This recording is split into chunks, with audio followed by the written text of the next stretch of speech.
Wayne Waite and Louis Gallant had been best friends for many years. On the morning of January 14th, 1984, their friendship was tested to the limit high up in the mountains of Nova Scotia, Canada.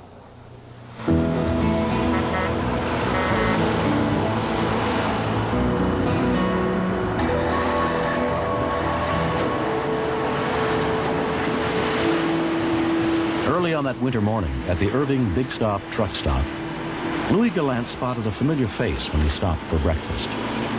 When I pulled in, that's when I noticed it was Wayne's truck. So I just figured, well, I'll go wake him up and we'll probably run down the road together.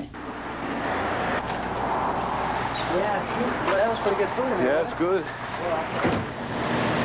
So I just figured somebody to talk to on the radio just makes the trip that much better than running by yourself. Wayne Waite was driving an 18-wheel refrigeration truck packed with 47,000 pounds of frozen fruit.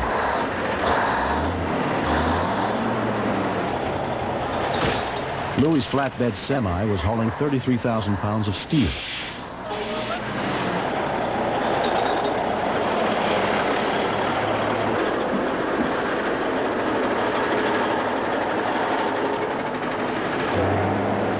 Wayne led the way as they headed out around 6 a.m.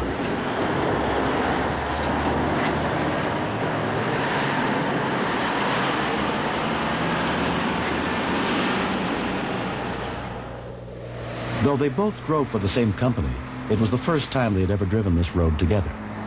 So we'll just run along, chatting back and forth now. CV radio. Okay, why don't you let me come around you there, Wayne? Okay, hang on a second. I'll let you know this clear up ahead. We got a straight coming up. Okay, yeah, looks pretty good. If you want to come around, make them on.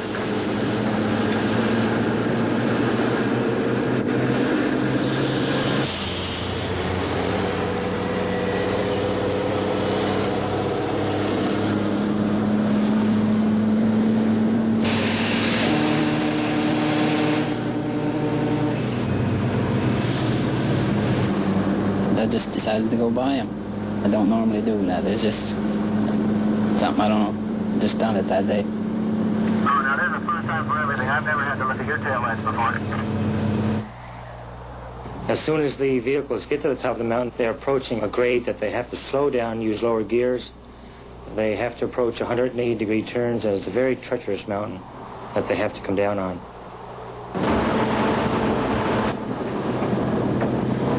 Okay, I'm at the top of the hill, eh?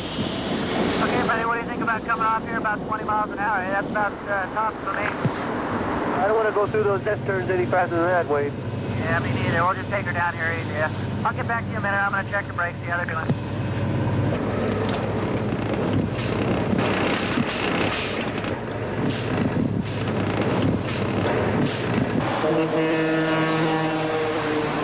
Lou, I don't have any brakes. I have nothing. You're joking, right? No, I'm not kidding. I'm serious. I have nothing. All of a sudden, Wayne hollered on the radio that he lost his brakes. Okay, I'm going to try. I'm going to dynamite him. Wayne then tried to use his emergency brakes.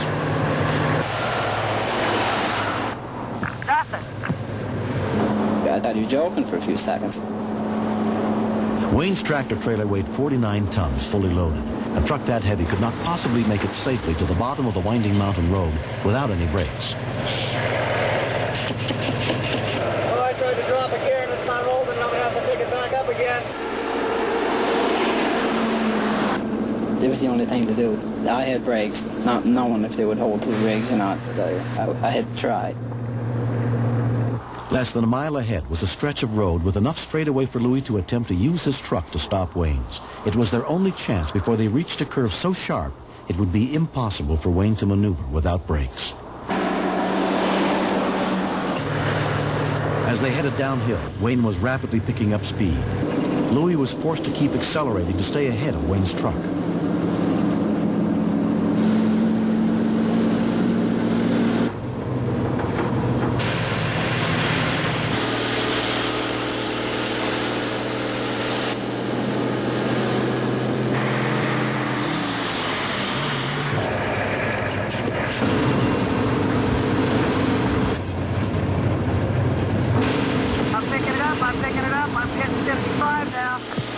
Stay with the rig, Wayne. Stay with the rig.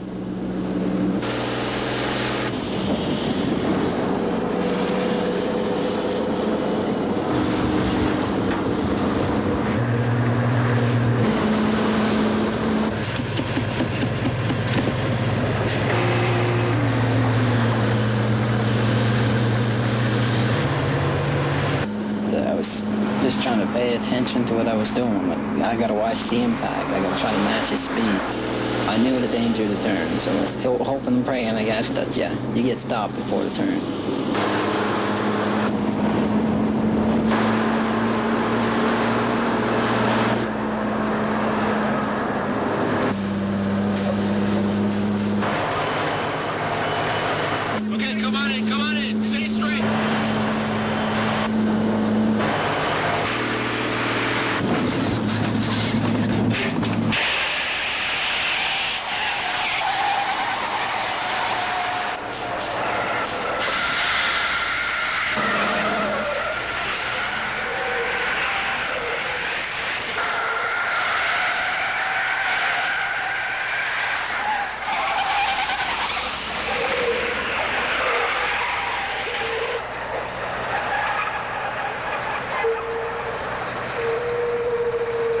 The two trucks came to a stop less than 500 feet from the curve. Louis Gallant escaped without any injuries. His friend, Wayne Waite, had only suffered a few bruised ribs. I thought it was all over. This was my last trip. Because at that mountain, if your brakes hold one vehicle, you're thankful, because it is a treacherous mountain.